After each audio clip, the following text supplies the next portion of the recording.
Bonjour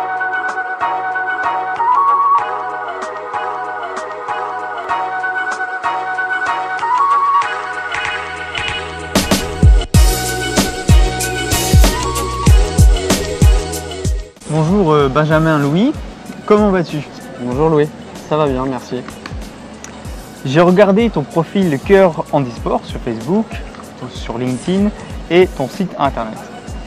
J'ai vu tes publications sur le sport, sur tout type de sport, tous les jours.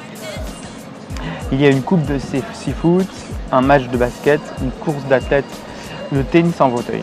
C'est un vrai journal. Tu souhaites être un journaliste de l'équipe, mais du handisport. C'est pour ça que tu as créé le journal Handisport. Comment cela t'est venu de faire du handisport? Alors effectivement, Cœur Handisport, on est sur la médiatisation et la valorisation du handisport et des sportifs français. En fait, on édite du contenu et des articles sur les compétitions et pour mettre en avant les performances des sportifs. Donc, on le fait tout au long de l'année, de façon journalière, effectivement, comme peut le faire un média, comme l'équipe, effectivement, mais version handisport. Donc c'est que du contenu handisport.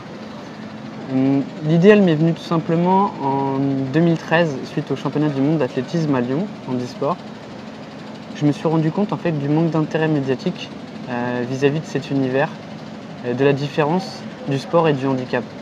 Et je me suis dit qu'il fallait pallier à ce manque.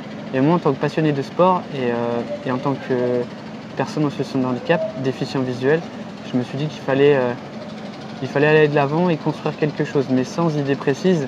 En fait, c'était une initiative personnelle. Je me suis lancé sur les réseaux sociaux, effectivement en créant la page Facebook Cœur Handisport et le compte Twitter. Et en fait, je commençais juste à faire des publications pour mettre en avant, mais c'est un milieu que je ne connaissais pas encore et j'avais pas encore de réseau. Donc voilà, ça fait maintenant 5 ans que je suis sur le sujet. Donc on va me dire qu'au fil du temps, j'ai gagné en expérience à connaître le domaine, le sujet et dans ma manière de traiter aussi le sujet. Et vous y étiez tout seul quand vous avez créé Cœur Handisport? Oui, effectivement, moi je suis le fondateur de Cœur Handisport, donc c'est moi qui ai commencé tout au début, tout seul. Effectivement, en tant qu'initiative, je le rappelle. Donc il n'y avait pas de but précis, mais juste l'envie de parler de ces sportifs qui, pour ma part, étaient brillants. Enfin, en tout cas, de ce que j'avais pu voir au championnat du monde d'athlétisme à Lyon, parce que c'était de mes propres yeux. J'avais pu voir les Jeux paralympiques à Londres en 2012, mais devant ma télé. Et effectivement, entre la télé et le réel, il y a quand même une sacrée différence. Et quand on est devant, franchement, et avoir des échanges avec ces sportifs, où il y a un côté humain et accessible, parce que ces sportifs sont accessibles, c'est aussi ça qui est vraiment beau. En fait, cette proximité, ça m'a vraiment donné effectivement l'envie de communiquer sur eux. As-tu réalisé des choses pour faire un vrai journal que les gens lisent? Alors effectivement, au début, j'étais seul sur les réseaux et à un moment donné, j'ai voulu créer un site internet justement pour classer, on va dire, toutes ces données, tous ces articles, voilà, faire quelque chose de concret. Parce que les réseaux, c'était bien. Il commençait à y avoir vraiment une importance sur les réseaux de suivi. Et donc, je suis passé à l'étape supérieure en faisant un concours que je n'ai pas gagné, mais j'ai rencontré une personne formidable qui est mon partenaire d'aujourd'hui, Silver Mask, qui est le développeur du site internet, le fondateur du site. Donc aujourd'hui, on a un site complet, effectivement, sur l'actualité, avec un contenu sur plus de 50 disciplines. Donc effectivement, ça peut être la natation, l'athlétisme, comme l'escalade, le tir à l'arc ou le surf ou le snowboard. Voilà, vraiment, on essaye d'être sur l'ensemble des disciplines, l'ensemble des handicaps aussi. C'est notre objectif que tout le monde se retrouve dans notre média. On va dire, on essaye de ne pas faire de hiérarchie. C'est notre objectif. Et donc aujourd'hui sur le site, on a aussi un second aspect qui est de la data. C'est-à-dire que chaque sportif aujourd'hui a une fiche de palmarès quand il est au niveau mondial.